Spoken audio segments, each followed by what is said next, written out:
Ô Lu, agora comparando o investidor até com quando a gente tá pegando um carro. Tem momentos que a gente acelera mais o acelerador, tem momentos que a gente vai se mantendo naquela velocidade, tem momentos que a gente desliga o carro e fala, poxa, tô parado, não tô fazendo nenhuma compra. Como é que tá a Luiz Barsi hoje na Bolsa de Valores? Tá com o pé no acelerador a fundo, ou tá ali no meio, ou desligou o carro? Eu tô no meio do trânsito da marginal. Eu dou uma aceleradinha, aí eu paro, aí eu dou uma aceleradinha, aí deixo em ponto morto, aí de repente anda mais um pouquinho. Então é assim que eu tô, assim, eu tô com bastante caixa, assim, além do normal que a gente costuma ter. A gente não tem uma regra do tipo, sempre ter X% do portfólio em caixa, né? Eu acho que quem determina isso são os preços, quem determina isso é o próprio mercado. Se a gente vê oportunidade, a gente compra, não vê problema nenhum, né?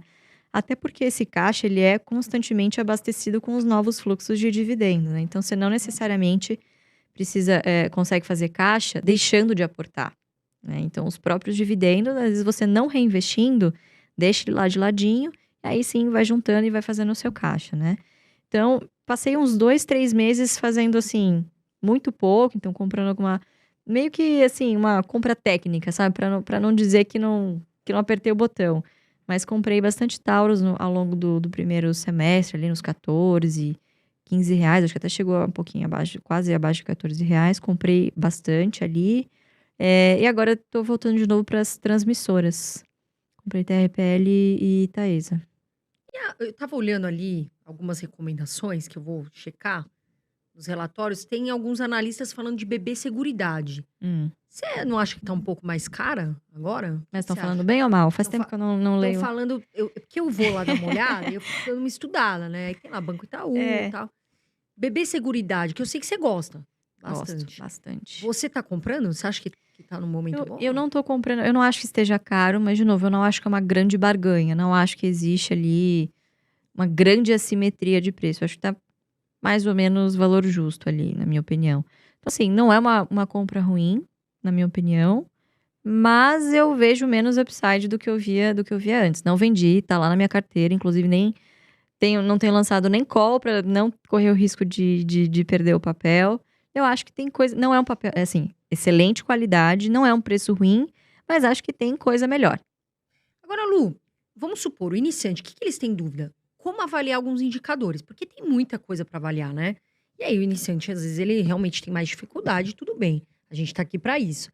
O que que você acha que o iniciante, de forma simples, pode avaliar, deve Uhum. avaliar, mas de uma forma mais descomplicada, para comprar uma ação?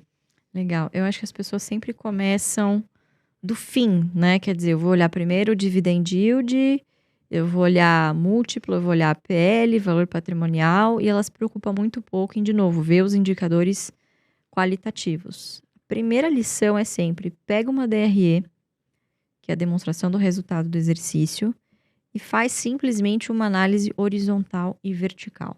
O que é uma análise horizontal?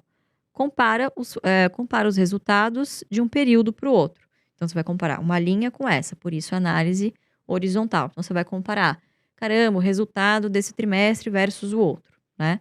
Você tem a análise vertical, em que você vai comparar todos os indicadores abaixo da receita contra a receita, que é o que a gente chama de margem, né? Então, entender, por exemplo, poxa, por que que a gente fala tanto para não comprar varejo? Porque o varejo tem margens muito estreitas. Nossa, mas tal varejista lucrou, teve uma receita de bilhões.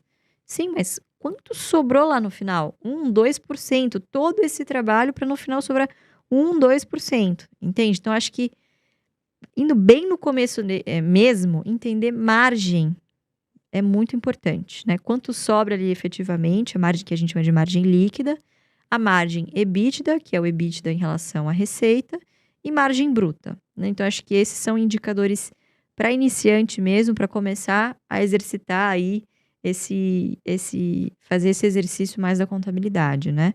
E olhar também, eu acho que é bastante importante a gente olhar para o fluxo de caixa, entender ali direitinho, por exemplo, essa empresa está gerando recursos com a sua operação, ou ela está se financiando no mercado, ela está pegando empréstimo e com esse dinheiro pagando dividendos, entende? Então, essa análise muito básica, ela vai te dar uma noção bem adequada, assim, de qualidade, de como funciona mais ou menos o negócio.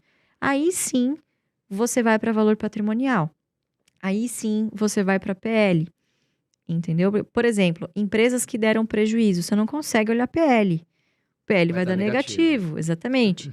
Empresas que, por exemplo, a BB Seguridade, empresas de seguridade como um todo, né? Elas têm o patrimônio líquido, você precisa excluir algumas contas para fazer o preço e o valor patrimonial, né? Porque você vai usar ali o patrimônio líquido.